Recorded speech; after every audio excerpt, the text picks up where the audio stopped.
quando Moisés já é homem e ele encontra um egípcio ferindo um hebreu. A Bíblia diz assim: Moisés, percebendo que o seu irmão estava sendo ferido, ele agrediu o egípcio e o matou. A fé que Joquebede ensinou para ele lá na infância está despontando agora na fase adulta, já aos 40 anos. Quando Moisés tem 40 anos, a história diz: Moisés já é príncipe, é tratado como príncipe, e ele presta atenção nisso, ele é o guerreiro mais importante do império do Egito. Foi Moisés quem comandou o exército egípcio na derrota do exército etíope. Moisés é um homem extremamente respeitado no Egito aos 40 anos. Que crise tem esse cara?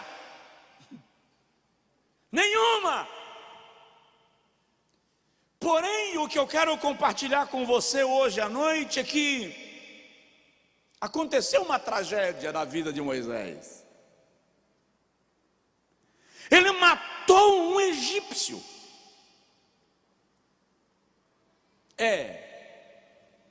O homem que falava com Deus face a face, o homem que ficou 40 dias literais dentro da nuvem da glória de Deus, o homem que tocou o mar e o mar se abriu, o homem cujo resplendor da glória fez os hebreus correrem da sua presença por causa da presença da glória de Deus nele. Um homem diante de quem as magias do Egito se tornaram fugazes. Ele é o maior líder do Antigo Testamento, o maior estadista da história de Israel. Ele consegue transformar um grupo de escravos numa nação poderosa e temida. O maior higienista de todos os tempos, jurista de primeira grandeza. Estevão diz em Atos 7 que Moisés foi formado em todas as ciências e letras do Egito. Tudo que há de cultura atrás do Egito, Moisés assimilou. O mundo veio para a sua mente. Para que tudo isso? Deus estava preparando um grande homem para liderar um povo e tornar esse povo grande. Mas Moisés, em tudo isso, vai ter que lidar com algumas crises que eu vou compartilhar com você rapidinho. E a primeira delas é uma crise da história, que eu poderia chamar de crise da memória. Todo homem tem um porém. Moisés tinha este porém. Porque o teu passado sempre fará parte da tua história. E é importante ter em mente, guardar em mente, que embora o seu passado faça parte da tua história, você não precisa se tornar escravo dele. Diga: eu não sou escravo do meu passado. Mas Moisés tem uma crise da sua história, uma crise de memória. A imagem não apaga. Mas é um homem de Deus, sim ou não? Quem aqui ousaria dizer que não? Segunda crise de Moisés. A segunda crise de Moisés é uma crise de identidade. Capítulo 2, versículo 14 do Êxodo e versículo 15, o texto declara: quando Moisés foge, quando o faraó soube disso, versículo 15, procurou matar a Moisés, ele porém fugiu. Fugiu de onde? Da presença do faraó. onde? Para a terra de Midian. Presta atenção. A terra de Midian também fazia parte do território do Egito. Moisés não foge do faraó para não morrer, porque ele sabia que se faraó quisesse matá-lo, iria buscá-lo em Midian. Faraó tinha olheiros espalhados no império para descobrir onde passou alguém. Então, quando a Bíblia diz fugiu da presença, é que Moisés respeita o poder do faraó, respeita a autoridade do faraó e decide sabiamente não desafiar essa autoridade. Ele sai do ambiente da presença do imperador ou do faraó e vai embora para o deserto, autoexílio. E o texto diz que quando ele chega lá, foi habitar na terra de Midian e sentou-se junto a um poço,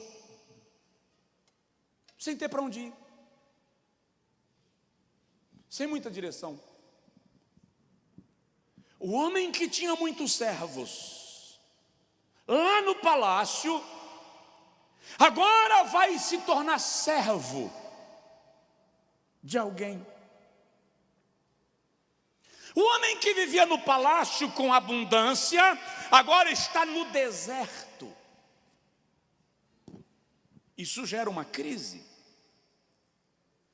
O grande príncipe e general do Egito se torna agora servo e pastor de ovelhas.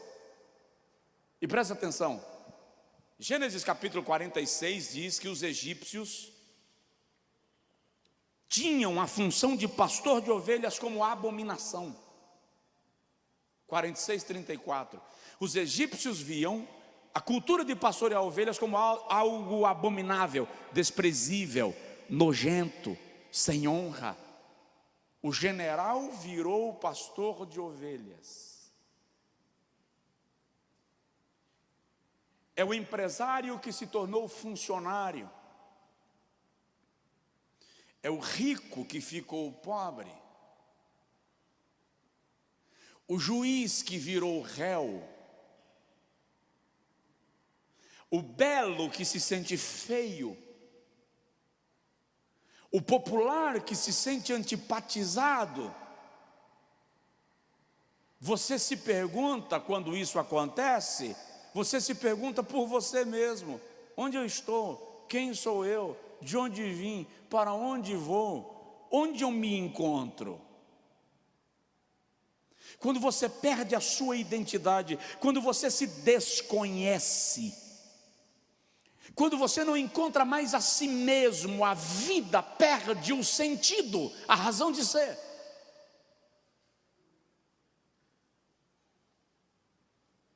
Muita gente não consegue olhar para si mesmo e encontrar-se, não consegue mais se enxergar em si mesmo, se perdeu.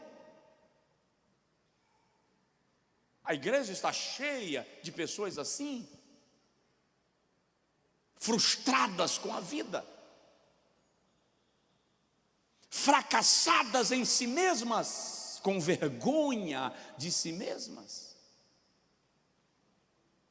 constrangidas pela sua própria história, pelo que se tornaram. Onde eu estive, olha quem eu sou. Eu já me deparei com milionários falidos. É possível milionário falido? É um contrassenso, não é milionário ou é falido? Mas até a consciência do cara captar essa informação, ele continua se sentindo milionário, embora falido. E a pessoa diz assim: o que eu vou fazer? Quem eu sou? Como será a minha vida depois daqui? Um dia um camarada que já fora muito rico me disse assim: pastor, eu não conhecia problema financeiro. Eu nunca precisei de dinheiro. Dinheiro nunca foi meu problema. E hoje eu estou sem dinheiro para comprar o remédio para a dor de cabeça que eu estou sentindo. Crise de identidade. Moisés tem que se deparar com ela e precisa aprender a lidar com ela. Não sei se você aqui no templo, na igreja virtual, está vivendo momentos parecidos, mas eu gostaria de te lembrar que Deus conhece você mais do que você mesmo se conhece, e o plano de Deus na sua vida não se quebrou por causa da crise que você está vivendo.